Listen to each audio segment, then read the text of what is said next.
Right, some things I wish I knew as a beginner rider. Number one is that motorbikes are heavy. I did not know that they were that heavy for some reason. It's such a weird feeling, but they've got some weight to them. So I was like, oh, I ride bikes, it's gonna be easy. It's just got a pedal, it's got a clutch, it's got a accelerator, that's the only difference.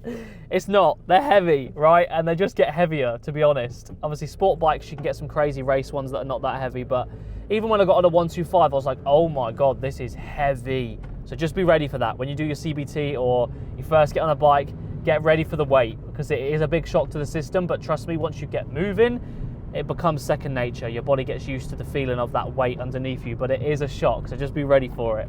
The second one is that 600s are not scary. It's not scary at all. I did a 125 for 2 months, right? I did my CBT and then I rode a 125 for 2 months. I then sold that bike because I was going away, didn't touch a bike for a whole entire year. And then I turned 24 and I did my direct access. And I was like, right, okay, we're going straight on a 600, shit. It's exactly the same, if not better than a 125, because they're just so much more stable.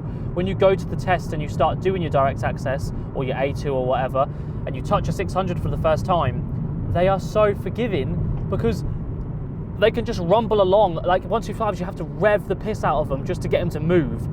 The 600s, they just rumble along. You slightly lift off the clutch and you just slowly rumble. It's not going to go nuts. They're not that scary. Obviously, yes, they've got more power, but the power is only there if you ask for it. Well, no. If you, wait, how do you say that? It'll only go as fast as you want it to. That's what I'm trying to say.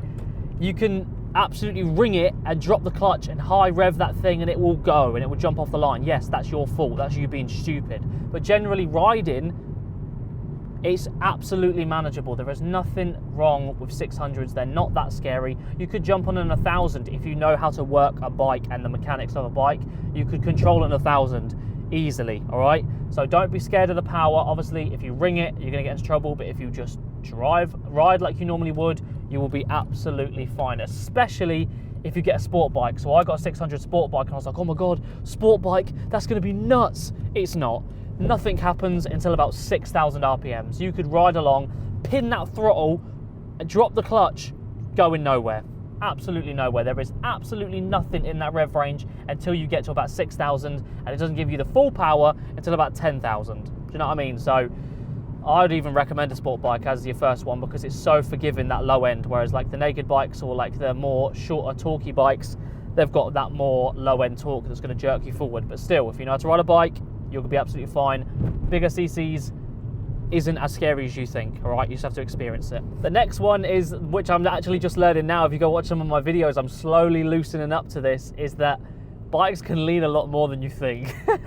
The amount of times I'm like, what? Like at the start when I was like leaning over and being like, whoa, this is like, I'm gonna fall over in a second because it felt like the bike was gonna tip.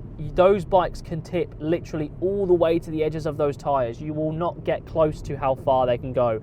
And when you go ride with other people, which I actually recommend, this can link in with this point, go ride with other people, because you will learn so much from those other people. Those people that have been riding for years will swing those bikes around and show you, oh wait, I can actually take this corner a lot faster and I can actually lean this bike a lot more because that guy's doing it right there. I learn the most when I go out with people. I went out on a group ride the other day. These guys were swinging these bikes around and I thought I was already getting like better at riding my bike and getting more confident, and then they just proved to me again that there's even more room to lean it and even more room to like not be scared, because they can handle so much more than you think. It's just obviously scary at the start to lean it, but yeah, just know that when you're actually practicing, don't be scared to lean it over, because trust me, you're not even near the limits. You're not gonna drop that thing and it's not gonna slip out from underneath you. You're gonna be absolutely fine. And also, that goes into actually moving your body. Don't be one stiff unit all the time. At the beginning, I was very much like this, attached to the bike, and if I leaned, I would just lean with the bike as one solid unit like that and tip over. You can actually lean the bike less by moving your body off of the center line. So actually move your hips over, move your body over, and lean your body weight over the edge of the bike. That will then tip you around the corner a bit more, and then you don't have to actually lean the bike as much. Obviously, if you add the two together, you're going to get a better result overall. but you can actually just tip your body over and not have to lean that bike as much. So I'm definitely loosening into that now, where I'm a lot more off the seat either side. I'm pushing the body off of the center line, and that bike is becoming a lot more comfortable to get around those corners and to lean them over. The last one is that it doesn't apply to everyone, but motorbikes aren't cheaper to run on petrol than cars. I've seen this so many times, and it is completely wrong. It's completely a load of bollocks. It's just as expensive, right? I went out on the weekend, I get about 150 miles to a tank. Obviously it's a sport bike, so there's that. But about 150 miles. I had to fill it up at the end of the day. I took it out yesterday and the day before. It's already gone through 2 lots of tanks. Yeah, I put the premium fuel in, so that is another one that is like my own fault. I put the premium fuel in because it's a sport bike.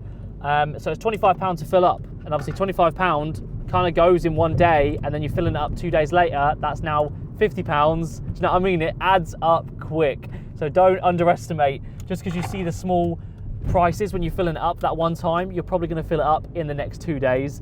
Obviously this is very subjective to the bike that you ride, so don't hold me to that, but in general it's not as cheap as driving a car. It's just as expensive, all right? So don't be fooled, because you'll soon come to realize when you're like, oh, this is my 5th time filling up this month, oops, and I've spent 50 quid. Oh well. It's funny. It's one of those things you slowly come to realise. You're like, wait a minute, this is a scam. This is a scam. But yeah, those are kind of the points. I just took them off the top of my head, so sorry if that wasn't too scripted or too well said. But those are some of the things I wish I knew as a beginner rider. Hopefully that helps you. Hopefully you enjoyed. Subscribe for some actual bike content, which is on the channel, so go enjoy that if you want to. Yeah, if you like these videos, let me know down below. I'll do some more. See you later.